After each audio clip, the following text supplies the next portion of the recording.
नमस्कार दोस्तों, मैं हूं रामनील विश्वकर्मा। तो जैसा कि आप सभी को मैं थ्योरी पढ़ा रहा हूं जियोमॉर्फोलॉजी का। तो आज हम पढ़ेंगे प्लेट टेक्टोनिक जो है थ्योरी, और साथ ही हम पढ़ेंगे संतुलन की जितने थ्योरी है, और इसके साथ हम लोग पढ़ेंगे हैरिस हैस का सिद्धांत। इतना हम लोग कवर करेंगे इस वीडियो में। तो चलिए शुरू करते हैं प्लेट टेक्टोनिक सिद्धांत से। अगर आप मेरे चैनल पर नए हो तो चैनल को सब्सक्राइब करके वीडियो को लाइक करके अपने मित्रों में जरूर शेयर कीजिएगा। आप सब्सक्राइब लाइक जरूर कीजिएगा। तो चलिए स्टार्ट करते हैं। प्लेट विवर्तनिक सिद्धांत, इंग्लिश में इसे क्या कहते हैं? Plate tectonic theory. इसे हम लिथोस्फेरिक प्लेट भी कहते हैं। अब इसके बारे में बहुत ज़रूरी है कुछ चीज़ें जानना जो इम्पोर्टेंट है। जैसे कि इसमें क्या है, ट्रांसफॉर्म फॉल्ट रूपांतरण भ्रंश की संकल्पना किसने दी थी? टूजो विल्सन। कहाँ के थे? कनाडा के थे। ये आपको ध्यान रखना है। प्लेट शब्द का प्रयोग किसने किया? टूजो विल्सन ने 1955 में किया। सन भी याद रखिएगा। साथ ही प्लेट विवर्तनिक शब्द का प्रयोग किसने किया? मॉर्गन ने। ये भी आपको याद रखना है, सब पूछे गए हैं, इसीलिए मैं पॉइंटली आपको बता रहा हूँ। अब इसके बाद से हम इसमें कुछ चीज़ें और जान लेते हैं। प्लेट संकल्पना का प्रादुर्भाव दो तथ्यों का आधार पर हुआ। मतलब प्लेट जो सिद्धांत आया, इसका उत्पत्ति कैसे हुई? तो दो तथ्य क्या थे? महाद्वीपीय प्रवाह की संकल्पना, मतलब महाद्वीप जो प्रवाह हुए हैं, वेगनर के सिद्धांत हमने पढ़ा। और सागर तली के प्रसार जो हैरिस हैस की 1960 में आई थी। इसी से आपका है जो प्लेट संकल्पना का उत्पत्ति हुआ है। अब हम पूरे विश्व में जो महाद्वीप है, प्लेट है और छोटी प्लेट, उसको जान लेते हैं। मुख्यतः क्या है? 6 प्लेट है। और लघुत्तम क्या है? आपके 20 प्लेट है। ये आपको याद रखना है। आपको 7 आता है, अगर 6 नहीं है तो 7 भी सही होगा, क्योंकि उत्तरी अमेरिका जो है और साथ ही दक्षिणी अमेरिका को कभी कभी जो विद्वान है वो एक ही मान लेते हैं। तो उत्तरी और दक्षिणी अमेरिका जो है, अगर एक कर देंगे तो 6 हो जाएगा, अगर अलग अलग कर देंगे तो क्या हो जाएगा? 7 हो जाएगा। तो ये आपको ध्यान रखना है ऑप्शन के अनुसार। और जो पेपर में ऑप्शन दे रखे हैं क्वेश्चन को, उसके अनुसार सॉल्व करना होता है। इतना आप लोग समझदार हैं। अब चलिए ये जो प्लेट टेक्टोनिक सिद्धांत, इसका साक्ष्य देख लेते हैं। क्या क्या साक्ष्य से प्रूफ हुआ कि यह सिद्धांत इस समय वर्तमान में इतना प्रसिद्ध हो गया? साक्ष्यों में सबसे महत्वपूर्ण है पूरा चुंबक तत्व से संबंधित साक्ष्य, जिनसे सागर नितल प्रसरण की पुष्टि हुई थी। हैरिस हैस के द्वारा सागर नितल प्रसरण की खोज से इस सिद्धांत का प्रतिपादन आरंभ हुआ। तो एक तरह से देखा जाए, प्रतिपादक कौन है प्लेट टेक्टोनिक के? हैरिस हैस हैं। 1960 के इनके सिद्धांत से ही प्लेट टेक्टोनिक सिद्धांत की शुरुआत हो गई थी। तो प्रतिपादक के रूप में हैरिस हैस याद रखिएगा, कभी पूछता है तो हैरिस हैस प्रतिपादक है। अगला पॉइंट है प्लेट टेक्टोनिक में 1967 में मैकेंजी एवं पार्कर प्लेट के संचलन के बारे में बताया। 1967 में ही विद्वान आइजैक एवं साइकस ने मैकेंजी एवं पार्कर के कार्यों का क्या किया है? समर्थन किया है। नेक्स्ट पॉइंट है 1967 में ही मैकेंजी पार्कर मॉर्गन ने स्वतंत्र रूप में उपलब्ध विचारों को समन्वित कर अवधारणा प्रस्तुत की, जिसे क्या कहते हैं हम लोग? प्लेट विवर्तनिक कहा गया। नेक्स्ट पॉइंट है वेगनर के विचारों के आधार पर डब्ल्यू जेसन मॉर्गन ने 1968 में प्लेट टेक्टोनिक के सिद्धांत के गणितीय आधारों पर अपना शोध प्रबंध प्रकाशित किया। तो देखो, जो प्लेट टेक्टोनिक्स में गणितीय प्रयोग किसने किया है? तो अपने किसने किया है? मॉर्गन ने किया। आधार किसका लिया था? वेगनर के विचार के आधार पर मॉर्गन ने गणितीय विचार दिए थे अपने शोध में। अब यहाँ तक क्लियर हो गया। इंपॉर्टेंट ये है, देखिए कोई बुक पढ़ेंगे तो इतना डिटेल आपको नहीं मिलेगा जितना मैं डिटेल आपको दे रहा हूँ। और साथ ही पेड क्लास आप जाकर देख लीजिएगा, कंपेयर कर लीजिएगा। ये रामविलास विश्वकर्मा का जो यूट्यूब चैनल, इस पर जो फ्री में कंटेंट सारे ज्योग्राफी का मैं प्रोवाइड करा रहा हूँ, अब मैं पूरा कराऊंगा। ए टू जेड जितना है, मुझे क्रांति लाना ज्योग्राफी में अपने यूट्यूब चैनल पर। और अपने चैनल को बहुत बड़ा ले जाना फ्री में, क्योंकि मैं एक मिडिल क्लास से हूँ। अब मैं देखा हूँ लड़के कैसे परेशान होते हैं। नेक्स्ट पॉइंट है प्लेट के सीमांत भाग को प्लेट किनारा कहते हैं, जबकि दो प्लेट के मध्य संचलन मंडल मोशन जोन को प्लेट सीमा बाउंड्री कहते हैं। जैसे अब क्या है कि ये देखो, अब ये एरिया है, इसे हम क्या करेंगे? सीमांत ही है, ये लास्ट एरिया है ना। प्लेट किनारा हो गया, ये किनारा हो गया, ये किनारा हो गया, चाहे ये किनारा ले लोगे। अब ये दो प्लेटों के बीच में जब आ जाएगा ये वाला भाग, ये देखो जो मैं गाढ़ा कर रहा हूँ, तो दो प्लेटों के बीच में ये प्लेट मान लो इधर मूवमेंट कर रही है, ये प्लेट मान लो इधर मूवमेंट कर रही है, तो इन दोनों के बीच में जो मोशन हो रहा है उसे प्लेट सीमा कहते हैं। एक प्लेट की ये सीमा हो गई, इसकी एक, और इसकी एक सीमा हो गई, ठीक है। तो इसको मोशन कहते हैं, प्लेट सीमा कहते हैं, प्लेट बाउंड्री कहते हैं। नेक्स्ट पॉइंट है विनाशी प्लेट सीमा तथा किनारा या अभिसारी सीमा। देखो अब ये क्या है कि प्लेट टेक्टोनिक जो है तीन जो प्लेटों से बटी हुई है। पहला हो गया विनाशी, जिसे कहा जाता है, इसे कन्वर्जेंट बाउंड्री भी कहा जाता है। ये पहला है जिसके इर्द गिर्द बहुत ज़्यादा ज्वालामुखी भूकंप आते हैं, इसके रिंग ऑफ फायर पड़ेंगे जो प्रशांत महासागर, अभी मैं आपको बताऊंगा। तो क्या है कि विनाशी प्लेट में मेंटल में क्या होता है, क्षेपण होता है, इस कारण से इसे विनाशी प्लेट कहते हैं। जैसे कि एग्जाम्पल स्वरूप समझो, यहाँ पर मैं आपको समझा रहा हूँ, थोड़ा थोड़ा समझते चलेंगे। पॉइंटली मैं तो आपको लिख दिया हूँ जो एग्जाम में पूछा जाता है। जैसे मान लो ये एक प्लेट है, ठीक है, ये एक प्लेट है ना, ये प्लेट मूवमेंट के आगे की ओर आ रही है, ये भी प्लेट मूवमेंट होकर एक ही दिशा में आ रही है, दोनों आपस में आके टकराते हैं यहाँ पर। तो यहाँ पर एक क्या होगा कि जो भारी प्लेट रहेगी, जैसे मान लो 3 पॉइंट की घनत्व है, ये 2.9 की घनत्व है, तो भारी वाली 3 पॉइंट की प्लेट इसके नीचे चली जाएगी और ये जो प्लेट है इसके ऊपर चढ़ जाएगी। तो ये जो नीचे जा रही है इसी को क्या कहते हैं हम लोग, सबडक्शन। ठीक है, इसको हम क्या कहेंगे, सबडक्शन। इसी सबडक्शन क्रिया को पूछा जाता है कि जो प्लेट एक दूसरे के नीचे जाती है तो उसे क्या कहता है, सबडक्शन क्वेश्चन पूछा जाता है। मेल्टन में क्षेपण भी इसे कहा जाता है, इंग्लिश में सबडक्शन कहा जाता है। तो याद रखिए इसे विनाशी प्लेट सीमा कहा जाता है। तो ये नीचे जाती है ऊपर जाता है, यहाँ पर ज्वालामुखी होगा, भूकंप आएंगे और साथ ही प्लेटों का द्वारा पर्वतों का निर्माण होगा। ठीक है, तो एक हो गई महासागरीय प्लेट, एक हो गई महाद्वीपीय प्लेट, ठीक है, जिसका घनत्व तो अलग अलग है। अब यहाँ पर एक क्वेश्चन और बनता है कि मान लो दो प्लेट जो है महासागरीय है, एग्जाम्पल स्वरूप, है ना। अभी महाद्वीपीय में बताया, एक महाद्वीपीय का घनत्व क्या होता है 2.9 और महासागरीय का 3 का होता है। ये बेसाल्ट से बना होता है, ग्रेनाइट से बना होता है। ठीक है, ये ग्रेनाइट से महाद्वीपीय, ये बेसाल्ट से बना है। अब दो प्लेटें हैं, जब आपस में महासागरीय टकराते हैं तो किस चीज़ का निर्माण होता है, महाद्वीप और महासागरीय में तो पर्वत का निर्माण होगा। तो महासागरीय महासागरीय जब टकराएंगी तो आप जो है द्वीपीय चौक का निर्माण होता है। याद रखिएगा, जो चौक बन जाते हैं, पढ़े हो गए आप लोग गुवेट जैसा, तो जो चाप बन जाता है ये महासागरीय और ये एक टकरा रही है, तो दो टकराएगी तो यहाँ पर क्या निर्माण होगा, एक यहाँ पर, इसको द्वीपीय चाप कहा जाता है, महासागर में जिससे निर्माण होता है। क्लियर। अब महाद्वीप और महासागर होते हैं जिसमें उसमें क्या होता है, अपना पर्वत का निर्माण होता है ना। क्लियर। अब देखो इसमें एक चीज़ और है, ये जो है महाद्वीप महाद्वीप है, अब महासागर महासागर, ये दो चीज़ क्लियर करना। महाद्वीप महासागर अगर है तो हमने बोला आपको कि पर्वत का निर्माण होगा, महाद्वीप और फिर से आपका यहाँ पर महाद्वीप है, दोनों सही। जो एक प्लेट हल्की होगी महाद्वीप में, एक प्लेट हल्की होगी एक भारी होगी, याद रखना। दो महाद्वीपीय प्लेट है, एक हल्की होगी एक भारी होगी, इसमें भी भारी वाली नीचे चली जाएगी, सबडक्शन हो जाएगा, हल्की वाली ऊपर, यहाँ भी पर्वत का निर्माण होगा। लेकिन दो महासागरीय प्लेट हो तो द्वीपीय चाप का निर्माण होता है, याद रखिएगा, द्वीपीय चाप का निर्माण होता है, याद रखिएगा, पूछा जाता है क्वेश्चन, है ना। क्लियर करा दिया। अब फिर से रिपीट कर रहा हूँ, महासागरीय महाद्वीपीय प्लेट है तो पर्वत का निर्माण होगा, महाद्वीपीय महाद्वीपीय प्लेट तभी पर्वत का निर्माण होगा। लेकिन यहाँ पर दो महासागरीय प्लेट है तो किस चीज़ का निर्माण होगा, यहाँ पर भी दो महासागरीय प्लेट में एक भारी होगी एक हल्की होगी, उसके नीचे चली जाएगी, सबडक्शन हो जाएगा। तो किस चीज़ का निर्माण होगा, द्वीपीय चाप का। याद रखिएगा इस चीज़, ये पूछा जाता है बार बार। इसके बाद से यहाँ देखो ये विनाशी जो प्लेट है, इसको रिंग ऑफ फायर, जो प्रशांत महासागर ऑस्ट्रेलिया होते हुए पढ़ोगे पूर्वी, तो इसे रिंग ऑफ फायर इसे कहा जाता है। यहाँ सबसे ज़्यादा भूकंप, सबसे ज़्यादा ज्वालामुखी आता है, याद रखिएगा, पूछा जाता है। इसका नाम रिंग ऑफ फायर है, मैं आपको यहाँ क्लियर करा दिया। अब नेक्स्ट यहाँ पर पॉइंट आता है संरक्षित प्लेट सीमा किनारा, कंजर्वेटिव प्लेट मार्जिन, सीयर के नाम से भी इसे जाता है, सीयर सीमा के नाम से भी जाना जाता है। याद रखिएगा, नाम बहुत इंपॉर्टेंट है, याद रखिएगा। मैं इतना डीप से आपको सारी चीज़ें लेकर आसानी से बता रहा हूँ कि ये इतना आसान है नहीं जितना आप सोच रहे हैं। तो क्या है कि जब संरक्षित प्लेट है, दो प्लेट एक दूसरे के अगल बगल खिंच सकती है, जिस कारण रूपांतर भ्रंश सृजन होता है। आप ट्रांसफॉर्म भ्रंश पढ़े हैं, ट्रांसफॉर्म फॉल्ट बहुत बार पूछा जाता है। ये संरक्षित प्लेट सीमा पे बनता है। तो क्या है कि एक प्लेट ये है, एक प्लेट ये है। अब एक प्लेट दोनों एक दूसरे के आमने सामने इस दिशा ऊपर की तरफ जाके भी यहाँ घर्षण हो जाएगा, या एक प्लेट ये है या एक प्लेट ये है। अब ये ऐसे भी जाके ऊपर नीचे भी गति करके भी घर्षण होगा। तो यहाँ पर क्या होगा, यहाँ पर क्या होगा, बस घर्षण हो रहा है, तो इससे क्या होगा, ट्रांसफॉर्म फॉल्ट होता है, सृजन होता है। इससे हमेशा इसी का क्वेश्चन पूछा जाता है कि ट्रांसफॉर्म फॉल्ट किस प्लेट के द्वारा बनता है, तो किनारा या सीयर सीमा द्वारा या संरक्षित प्लेट द्वारा। ठीक है, यहाँ पर ज़्यादा नुकसान नहीं होता, ये आपको ध्यान रखना है। देखो यहाँ पर इस सीमा के सहारे न तो प्लेट का क्षय होता है, न ही नई क्रस्ट का निर्माण होता है, ये लाइन याद रखिएगा।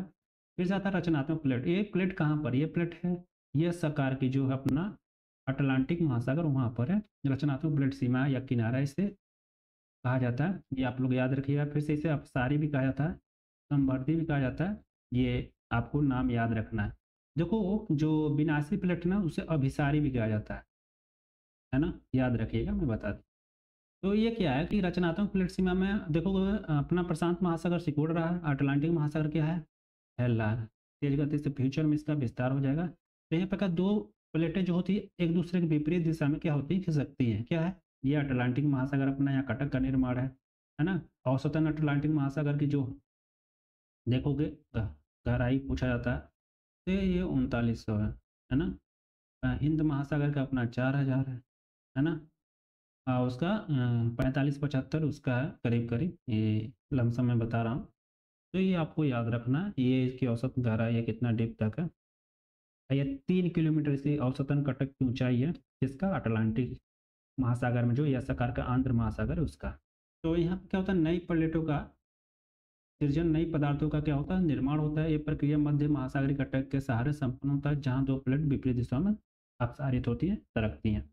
जैसे मैं आपको पहले ही बताया हूँ, एस आकार का आंध्र महासागर, यूरोप का ये सीमा हो गया, है ना? यूरोप फिगर बनाओ माइंड में, ये यूरोप वाला एरिया हो गया, ये यूएसए वाला एरिया हो गया, है ना? यूएसए वाला। अब यहाँ से क्या है? कटक है। औसतन इसकी ऊँचाई जो है 3 किमी है। याद रखिएगा, पूछा जाता है। ये जो पूछा गया वही मैं याद है बता रहा हूँ। अब जो सिंपल सी बात है, जहाँ यहाँ पर दरार है तो यहाँ पर नई बेसाल्ट की चट्टानें निकलेंगी, निकल के आएँगी। फिर से यहाँ पर मान लो थोड़ा समय बाद एक खिसक के यहाँ आ जाएगा, क्योंकि नया निकलेगा, इसको ठेल के ले जाएगा। तो तट के किनारे जो भी चट्टानें पाई जाएँगी इसके रचनात्मक प्लेट की सीमा पुरानी होती है, और जो कटक के सहारे पाई जाती है मध्य में वो नई होती है। याद रखिएगा। क्लियर? ये चीज़ हो गई इसके बारे में, प्लेट टेक्टोनिक के बारे में। आपको सारी चीज़ें इंपॉर्टेंट बता दिया। देखो ये हो गया आपका Pacific plate, ring of fire इसी को कहा जाता है, याद रखिएगा, है ना? Ring of fire. ये हो गया आपका ये आंध्र महासागर की प्लेट, और ये गया अंटार्कटिका प्लेट जो आपको बता रहा था, ये महाद्वीपीय प्लेट, महासागरीय प्लेट के नाम से भी, मतलब बर्फ ही बना हुआ, कोई महाद्वीप का था, कोई महासागर का था। तो 2 महासागरीय प्लेट जब टकराती हैं तो द्वीपीय चाप का निर्माण होता है। ये हो गया इंडो ऑस्ट्रेलियन प्लेट।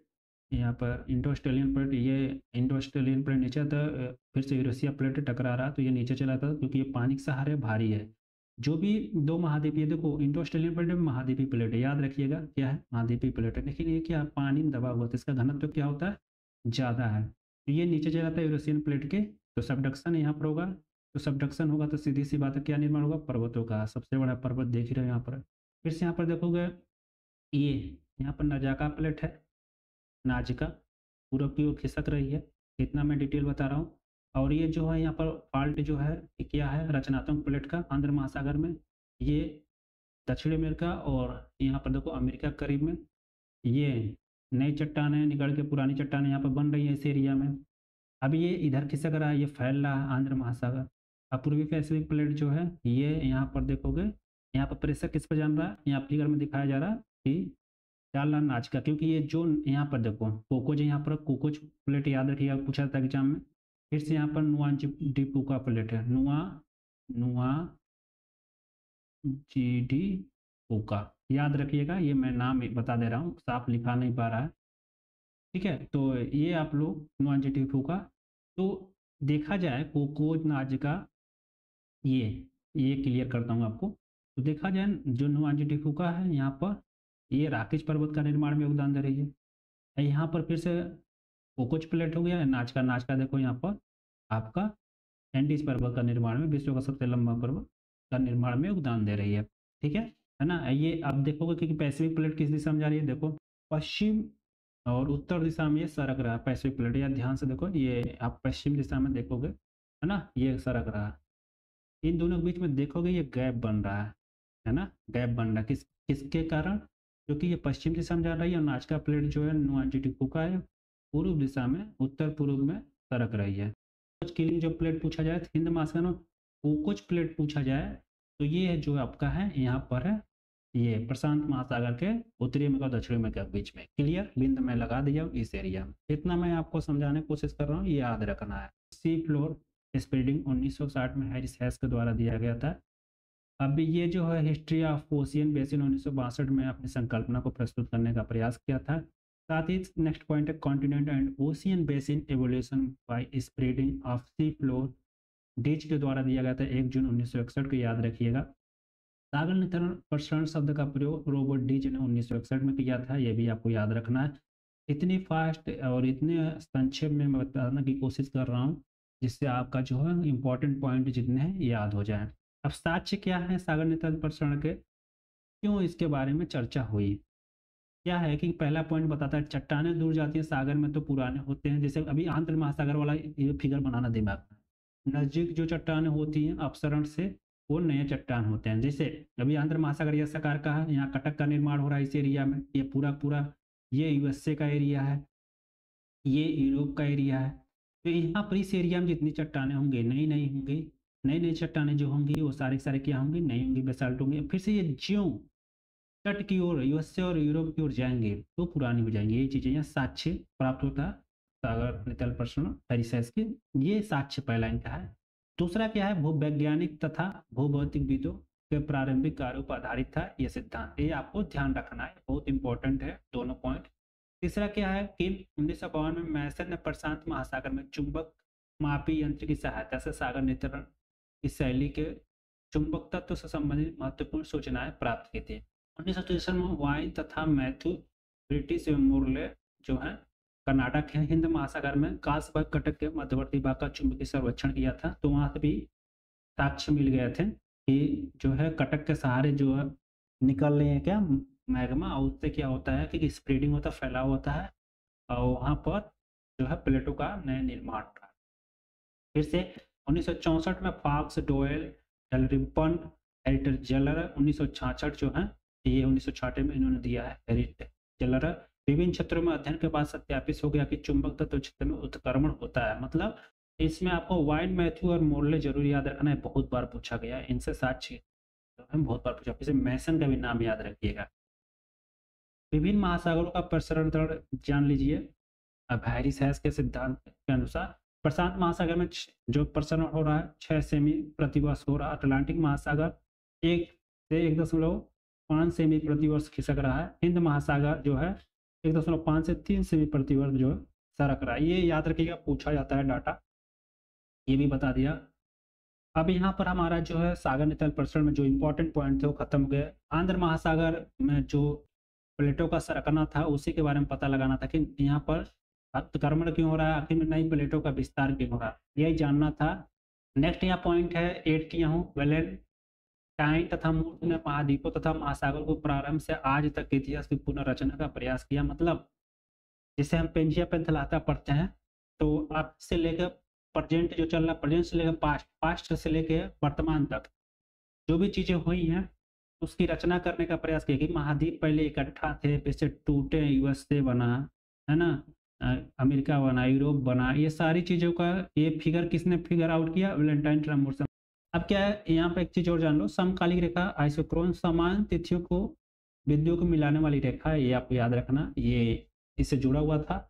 जो मेंटल प्लूम है ना उसके बारे में बता देता हूँ, ये बहुत जरूरी है जानना। देखो इस एरिया में आप लोग पढ़े होंगे यूएसए का जो एरिया है यहाँ पर जिसे हवाई द्वीप कहा जाता है, यहाँ पर जो ज्वालामुखी निकलता है ना वो अपसारी क्रिया से नहीं निकलता है, यहाँ पर जो होता है मेंटल प्लूम, यहाँ पर छिद्र होता है, वहाँ से सीधे डायरेक्ट क्या है कि मैग्मा बाहर आता है, ठीक है। तो यहाँ पर वैज्ञानिक रिसर्च चल रहा है इस एरिया में, आपको ये क्लियर रखना है कि यहाँ पर अभिसारी अपसारी प्लेटों का योगदान नहीं होता।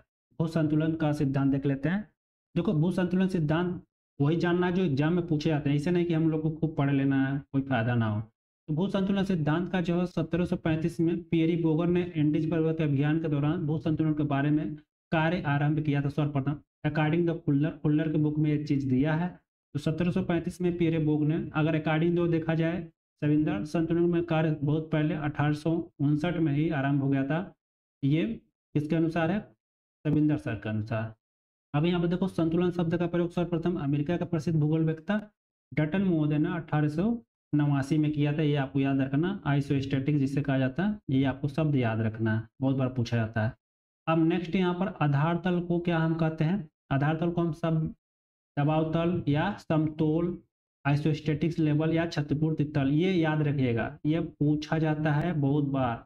आपको आइसोस्टैटिक्स नाम याद रखना है, ये इंग्लिश ही इसका रामबाण है, इतने नाम नहीं याद कर पाएंगे तो ये कर लीजिए। नेक्स्ट पॉइंट है 1859 में सिद्धगंगा का अक्षांशों का निर्धारण हेतु भारत के surveyor general sir George Everest ने किया। जगह था कल्याणपुर तथा कल्याण।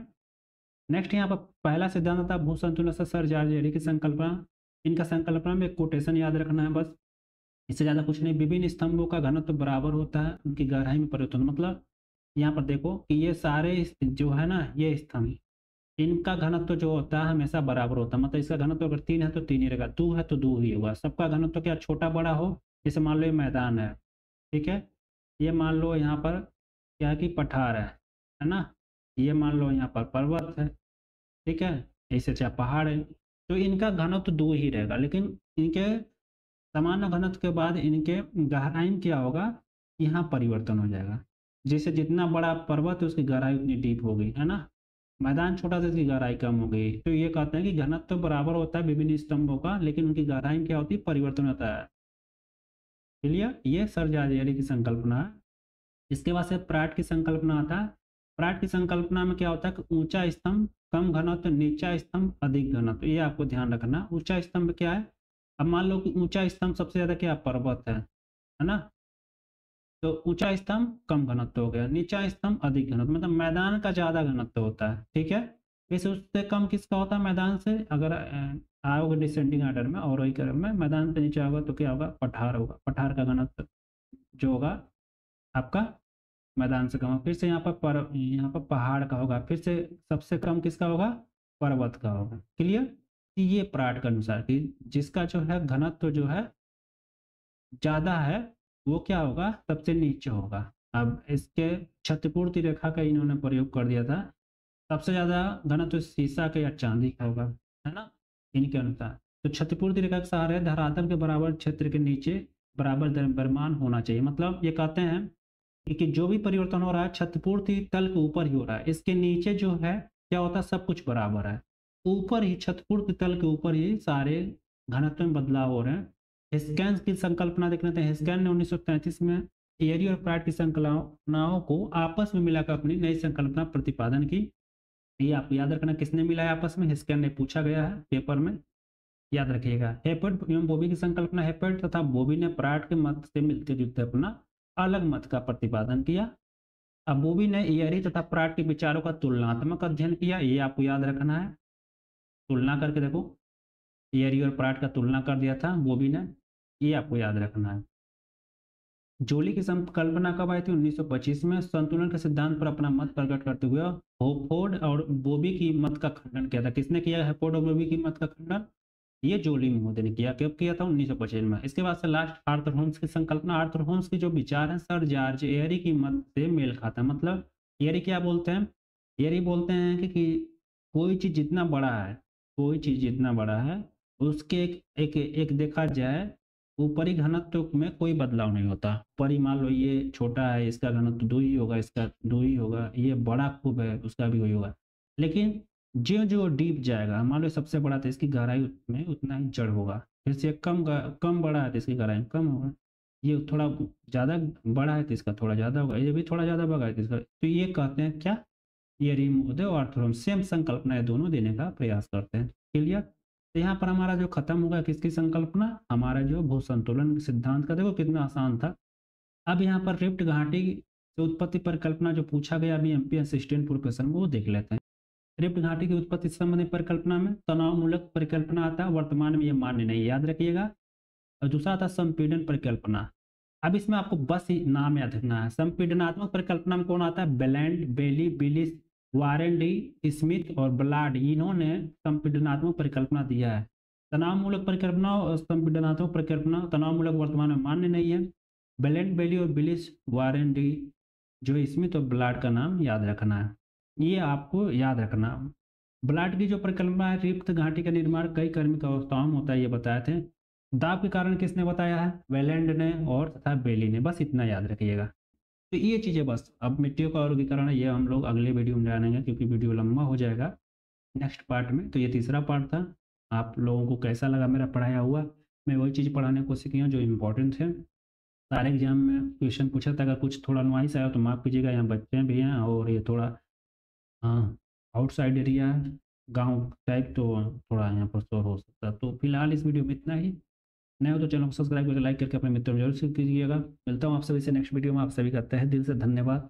प्ले लिस्ट में आपको वीडियो जरूर मिलेगा, आप जाकर विजिट करके सारे ह्यूमन जागतिक सिद्धांत पढ़ सकते हैं। धन्यवाद।